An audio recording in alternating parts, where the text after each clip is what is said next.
You know that feeling, right? You click buy now on your phone, and somehow, almost like magic, a package shows up at your door the very next day. Well, it feels like magic, but what's really happening behind that click is, well, it's a war. A complex, high stakes battle that companies are fighting just to get you what you want when you want it. And today, we're going to pull back the curtain on this hidden world. So, you've probably heard the old saying, right? Fast, cheap, or good, pick two. You can't have all three. This isn't just a fun little saying. It's the fundamental dilemma that pretty much every company on the planet faces. And trying to get that balance right, or even trying to break the rule entirely, that's the central challenge of, well, making and selling anything. So, where does this whole challenge even begin? Well, it starts with us. Yep, you and me.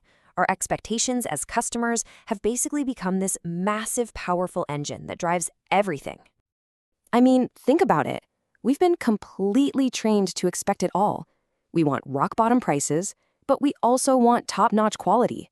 Oh, and we want it delivered at lightning speed. This constant demand for more, better, faster, it creates this immense, almost crushing pressure on the very companies we're buying from. So what happens when all that external pressure from us hits the company? It creates a massive tug of war inside the business. You get different departments that are supposed to be on the same team, but they end up with completely opposite goals. Okay, so picture this. On one side of the rope, you've got marketing and sales. Their entire job is to shout, "Sell more. Yes, we have it in stock. You can absolutely have it tomorrow," because that's what brings in the cash. But then, on the other side, you have finance and production, and they're pulling just as hard, begging, "Whoa, hold on. Spend less, keep our inventory low, don't interrupt the factory lines, we have to keep costs down." It's this natural, totally built-in conflict.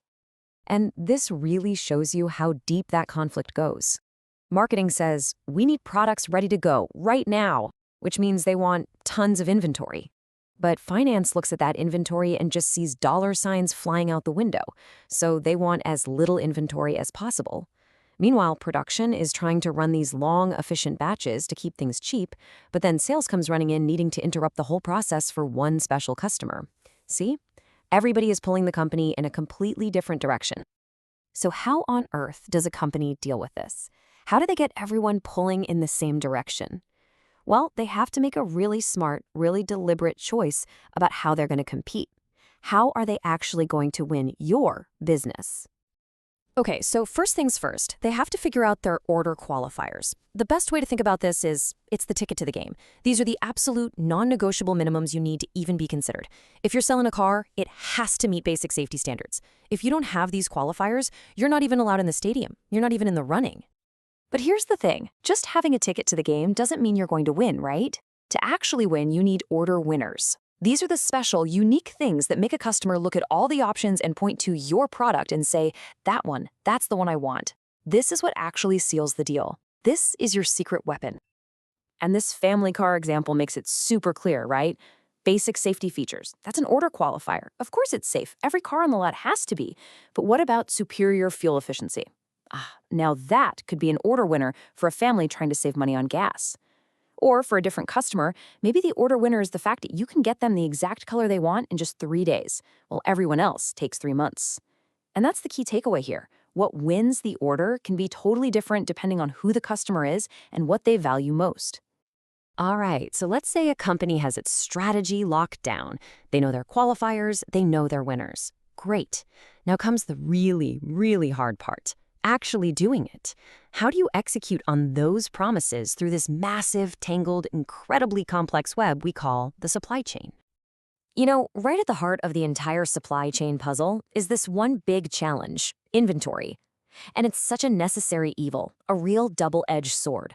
You have to have it, otherwise you'll lose customers. But at the same time, every single box, every item just sitting on a warehouse shelf, it's costing you a fortune. And believe me, it costs way more than you'd think. It's not just paying for the warehouse space and the staff. You're dealing with all these risks. There's the risk of obsolescence, last year's iPhone model nobody wants anymore. There's damage, things getting broken. There's pilferage, stuff getting lost or stolen. And for some products, deterioration. They literally expire or rot. Now you can see why the finance team is always trying to keep those inventory levels as low as humanly possible. This idea of a ripple becoming a tidal wave, It's the perfect way to set up one of the single biggest headaches in any supply chain. It's this simple idea. The farther up the chain you are from the actual customer, the less you really know about what they want, and the harder it becomes to predict anything at all. And this phenomenon has a name. It's called the bullwhip effect. I want you to picture someone holding a bullwhip. A tiny little flick of their wrist, that's you, the customer, maybe buying just a few more boxes of cereal than usual. Now that signal travels from the store to the warehouse to the factory, and by the time it gets all the way back to the farmer who grows the grain, that tiny flick has become a huge, violent crack of the whip. This massive amplification leads to crazy overordering, which is then followed by panicked cancellations. It just creates absolute chaos for everybody in the chain. So, with all this internal conflict and external chaos, how do you even begin to tame it?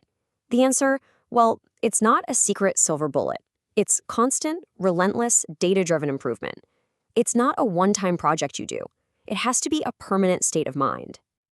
And the core principle behind it all is actually super simple. You cannot manage what you do not measure. Metrics, numbers, data, they become the vital common language that everyone in the supply chain can speak. They give managers control, they let different teams actually communicate with facts, and most importantly, they show you how to learn and how to get better. Because without data, you're just flying blind. You're guessing. And look, this isn't some vague, feel-good idea. It's a very disciplined, very repeatable process. Here's how it works. You pick one small thing to study, like, say, the time it takes to pack a box. Then you record exactly how it's done now, collecting all the data. Step 3, you analyze that data to find the slow parts, the bottlenecks. Then you develop and test a better, improved method. If it works, you implement it as the new standard practice. And then, and this is the most important part, you maintain that new method and you start the whole cycle over again on a new problem. It's a loop that never, ever stops. So here's what I want you to do. The next time a package lands on your doorstep with what feels like impossible speed, just take a second. Think about the hidden battles that were won to make that happen. Think about that internal tug of war between sales and finance. Think about the smart choices made about how to win your order.